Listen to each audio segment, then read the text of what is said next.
Hello everyone, आप सभी का स्वागत है एक बार फिर से इंजीनियरिंग नेशन में।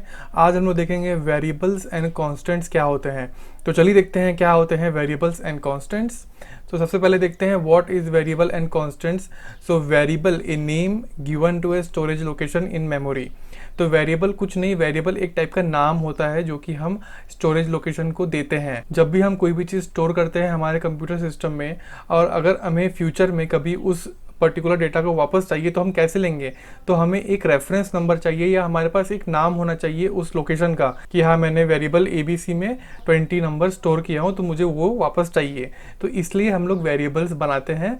Variables is just a name of storage location. उसके बाद कांस्टेंट क्या होते हैं। तो कांस्टेंट भी एक टाइप की वेरिएबल्स होते हैं, बट कांस्टेंट्स ऐसे वेरिएबल होते हैं जो कि कभी चेंज नहीं हो सकते। एक बार हमने उसको डिफाइन कर दिया सो दे आर नॉट चेंजेबल।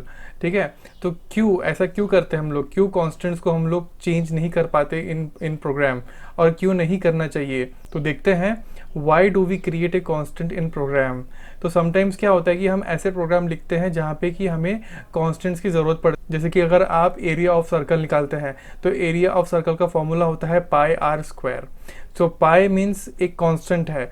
अगर आप उस कांस्टेंट को चेंज करेंगे तो आपका जो आउटपुट है वो भी खराब आएगा। अगर आप प्रोग्राम में पहले से ही उस पाई को डिफाइन कर देते हैं एज कांस्टेंट, सो नेक्स्ट अगर आप कभी भी गलती से भी उस वेरिएबल को चेंज करते हैं, जो कांस्टेंट उसको चेंज करते हैं, तो आपके प्रोग्राम में एरर आएगा और आपको समझ में आ जाएगा कि नहीं, आप गलत कर रहे हो, आप कहीं तो भी गलत कर रहे हो। तो इसलिए कांस्टेंट बहुत ज़्यादा हेल्पफुल होता है। अगर आपको ऐसी कोई वैल्यू डालनी है अपने प्रोग्राम में जो कि आपको चेंज नहीं करना है throughout the execution, so आप कांस्टेंट यूज करोगे। सो अभी देखते हैं how to declare variable and constants. देखो, वेरिएबल डिक्लेयर करने के लिए सबसे पहले तो हमें एक कीवर्ड यूज करना पड़ता है, जैसे कि इंट, और उसके बाद आइडेंटिफायर।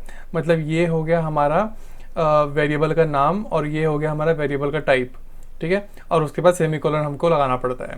सो इस तरीके से हम लोग एक वेरिएबल डिफाइन कर सकते हैं हमारे C# की एप्लीकेशन में या C# के प्रोग्राम में। अगर आप नीचे देखते हैं तो ये भी है इंट और नंबर, बट जो हमारा C# है वो केस सेंसिटिव है। इसका मतलब कि जो ये छोटा n है, ये छोटा n वाला जो नंबर है और ये जो बड़ा n वाला नंबर है, ये दोनों डिफरेंट है C# के नज़रियों से। हमको तो सेम लग रहा है, चलो हमको तो कोई मीनिंग समझ में नहीं आ रहा है, हमको कोई मीनिंग का डिफरेंस समझ में नहीं आ रहा है, बट C# के लिए ये दोनों अलग अलग है। C# में ये छोटे n से चालू होता है, इसका मतलब ये है कि ये अलग आइडेंटिफायर है, और ये बड़े n से चालू होता है, इसका मतलब ये अलग आइडेंटिफायर है। साथ ही साथ जब भी आप अपना वेरिएबल डिक्लेयर करते हैं तो आप उसको साथ ही साथ इनिशियलाइज भी कर सकते हैं, जैसे कि मैंने यहाँ पे किया =1। सो अभी इस नंबर के अंदर जो वैल्यू सेव है वो है =1। और एक बात आपको ध्यान पे रखनी है कि आप कभी भी वेरिएबल उसको यूज़ नहीं कर सकते अगर आपने उसको इनिशियलाइज नहीं किया है। इनिशियलाइज करना मतलब उसमें वैल्यू असाइन करना। अगर आपने वैल्यू असाइन नहीं किया है तो यू विल गेट एरर। अगर थर्ड पॉइंट में अगर आप देखते हैं तो यहाँ पे मैंने डिफाइन किया है कांस्टेंट्स पाई =3.14। सो कांस्टेंट डिफाइन करने के लिए सबसे पहले आपको एक कीवर्ड लिखना पड़ेगा कॉन्स्ट, उसके बाद उसके data type value, and then the identifier name you have to initialise the value. और एक बात आप ध्यान पे रखिए कि जब भी आप कांस्टेंट को डिफाइन करते हो तो आपको उसके साथ साथ इनिशियलाइज भी करना है। ठीक है, तो ये हो गया हमारे वेरिएबल्स एंड कांस्टेंट्स के बारे में कि हम इसे कैसे डिक्लेयर करते हैं। चलिए देखते हैं हम लोग कुछ बेस्ट प्रैक्टिस फॉर आइडेंटिफायर्स। सो जो आइडेंटिफायर है can not be start with A number. हम नंबर से उसको स्टार्ट नहीं कर सकते, हमें हमेशा उसको वर्ड से स्टार्ट करना है। जैसे कि यहाँ पे आपको दिख रहा है 1 root, this is wrong and this is correct. So आपको इस तरीके से यूज़ करना है। उसके बाद it can not include white space, जैसे कि यहाँ पे फर्स्ट और स्पेस एंड देन नेम दिया हुआ है तो ये गलत है। तो आपको साथ साथ लिखना है जो भी आप आइडेंटिफायर दे रहे हो। तो यहाँ पे फर्स्ट नेम इस तरीके से रहेगा, ना कि स्पेस के तरीके से। ठीक है, उसके बाद we can not use identifier as reserve word. So reserve keyword क्या होते हैं, ऐसे कीवर्ड्स जो कि हमारा C# यूज़ करता है। C# प्रोग्राम में कुछ ऐसे वर्ड्स होते हैं जो कि रिजर्व होते हैं, जो कि हम कहीं यूज़ नहीं कर सकते, वो सिर्फ C# यूज़ करता है। जैसे कि इंट हमने डिक्लेयर की, हमने यूज़ किया int for declaring the variables, तो वापस आप आइडेंटिफायर को इंट नहीं लिख सकते, ये गलत चीज़ होती है C# में। मगर अगर कभी कुछ ऐसे सिचुएशन आती है आपके पास कि आपको आपका आइडेंटिफायर को भी इंट ही करना है, तो आप इस तरीके से कर सकते हैं, उसके सामने ऐड सिंबल लगा के। उसके बाद last but not the least, आपको हमेशा जो आपका आइडेंटिफायर है या जो वेरिएबल नेम है उसको हमेशा मीनिंगफुल रखना है। ऐसा नहीं कि कुछ भी EMP और समथिंग, एम्प्लॉय है तो एम्प्लॉय लिखना है, EMP से काम नहीं चलेगा। फर्स्ट नेम है तो फर्स्ट नेम लिखना है, FN से काम नहीं चलेगा।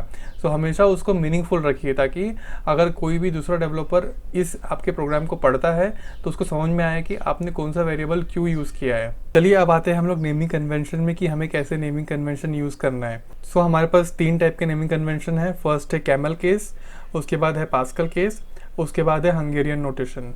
सो कैमल केस में क्या होता है कि उसका फर्स्ट वर्ड होता है स्मॉल लेटर का, उसके बाद होता है सारे कैपिटल लेटर्स के, तो ये हो गया कैमल केस। पास्कल केस में क्या होता है कि जो फर्स्ट वर्ड से लेके जितने भी वर्ड्स आ रहे हैं बीच बीच में, सारे के सारे फर्स्ट लेटर जो उसके होते हैं कैपिटल लेटर्स होते हैं। और हंगेरियन नोटेशन में हम लोग जो फर्स्ट जो 3 जो यहाँ पे दिख रहा है आपको STR, ये है हमारा डेटा टाइप का नाम। उसके बाद हमने फर्स्ट और नेम यूज़ किया, मतलब पास्कल कोड को हमने यहाँ पे कंबाइन कर दिया। सो हंगेरियन नोटेशन में हम लोग यूज़ करते हैं data type and then Pascal case.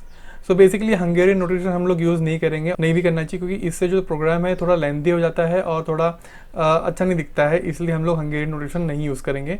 हम लोग सिर्फ कैमल केस और पास्कल केस यूज़ करेंगे। तो जैसे कि जो लोकल वेरिएबल्स है इसको हम हमेशा कैमल केस से यूज़ करेंगे, और जो कॉन्स्टेंट वेरिएबल है इसको हमेशा हम पास्कल केस से यूज़ करेंगे। जैसे कि यहाँ पे कैमल केस में हम लोग यूज़ कर रहे हैं, फर्स्ट में F जो है ये छोटा है, उसके बाद जो N है, N इज़ कैपिटल लेटर। सो इस तरीके से होता है कैमल केस। और पास्कल केस में हर वर्ड का फर्स्ट लेटर हमेशा कैपिटल होगा। सो इस तरीके से हम लोग नेम कन्वेंशंस यूज़ करेंगे हमारे प्रोग्राम्स में। सो अब आते हैं हम लोग हमारे टेबल की ओर। इस टेबल में मैंने बताया है कि हमारे पास कितने सारे डेटा टाइप्स हैं और उनकी क्या क्या वैल्यूज़ है, क्या क्या उनकी स्टोरेज टाइप्स है, एवरीथिंग यहाँ पे हम लोग देख रहे हैं। तो सबसे पहले हम लोग देखते हैं इंटीग्रल नंबर। इंटीग्रल नंबर में क्या क्या आते हैं, byte, short, int and long. So ये है पूरे C# के टाइप। उसके बाद जो ये कॉलम दिख रहा है इसमें डॉट नेट्स के टाइप होते हैं। सो इंटरनली क्या होता है, जब भी आप प्रोग्राम कंपाइल करते हैं तो ये जो C# का टाइप होता है ये कन्वर्ट होता है डॉट नेट के टाइप पे। तो ये जो बाइट्स के सेक्शन है यहाँ पे हम बता रहे हैं कि ये कितने स्टोरेज लेते हैं। उसके बाद ये रेंजेस हो गए, जो कि ये कितने लेवल तक अपना डेटा स्टोर कर सकते हैं। तो इसे बाय हार्ट करने की कोई ज़रूरत नहीं, जस्ट फॉर द इन्फॉर्मेशन मैं आपको बता रहा हूँ, ठीक है। उसके बाद यहाँ पे रियल नंबर्स हो गए जो कि फ्लोट है। उसके बाद यहाँ पे डॉट नेट टाइप पे सिंगल है, एंड देन ये 4 बाइट कंज्यूम करता है। उसके बाद इसकी रेंज 3.4 -3.4 इंटू 10⁻38, मतलब बहुत बड़ी रेंज है, ठीक है। अगर आप डेसिमल में देखते हैं तो ये भी बहुत बड़ी रेंज है। तो आपको जितना प्रिसीजन चाहिए आप उतनी बड़ी रेंज में जा सकते हैं। तो ये कुछ हो गए मेन, मतलब और भी बहुत सारे डेटा टाइप्स होते हैं बट सबसे मेन जो यही होते हैं, इसी को आपको समझना है कि लाइक इसी में हमारा मैक्सिमम काम होगा। उसके बाद और कुछ ज़्यादा बड़े इसमें काम नहीं होता है, इसी में काम होता है। तो इसलिए आपको ज़्यादा और कंफ्यूज ना करते हुए मैंने इतने ही डेटा आपको शो करवाया हूँ। सो जो यहाँ पे जो आपको टाइप्स दिख रहे हैं, अगर आपको इतना ही समझ गया तो बहुत काफ़ी है, एंड C# प्रोग्रामिंग आपको आ जाएगा। सो अभी आते हैं हम रियल नंबर्स पे। देखो रियल नंबर्स ना थोड़ा कॉम्प्लिकेट होते हैं। देखो जब भी आप रियल नंबर यूज़ करते हो या डिफाइन करते हो तो बाय डिफ़ॉल्ट वो डबल में ही स्टोर होते हैं, ठीक है। सो आपको फोर्सफुली कंपाइलर को बोलना पड़ता है कि नहीं, इसको एज ए फ्लोट ही स्टोर करो, या नहीं इसको एज ए डेसिमल ही स्टोर करो। तो उसके लिए हमें ये तरीका अपनाया जाता है कि जब भी हम डेटा टाइप लिखते हैं और आइडेंटिफाई लिखते हैं और वैल्यू असाइन करते हैं, उसके बाद अगर हमें फ्लोट को, उस वैल्यू को बनाना है फ्लोट, सो हम उसके एंडिंग में लिखेंगे F। अगर डेसिमल में अगर हमको उसको डेसिमल बनाना है तो उसके एंडिंग में लिखेंगे M। अगर आप कुछ नहीं लिखते हो तो बाय डिफ़ॉल्ट वो डबल ही लेता है। बट अगर आपको डबल नहीं लेना है, आपको इंटेंशनली फ्लोट या डेसिमल लेना है, तो आपको ऐसे करना पड़ेगा, आपको इस तरीके से लिखना पड़ेगा। आशा करता हूँ कि आपको ये वीडियो पसंद आया होगा। अगर पसंद आया होगा तो आप इस वीडियो को लाइक कीजिए, इंजीनियरिंग नेशन चैनल को सब्सक्राइब कीजिए, और नेक्स्ट वीडियो हम लोग देखेंगे कुछ और नई बातें C# के बारे में। Thank you.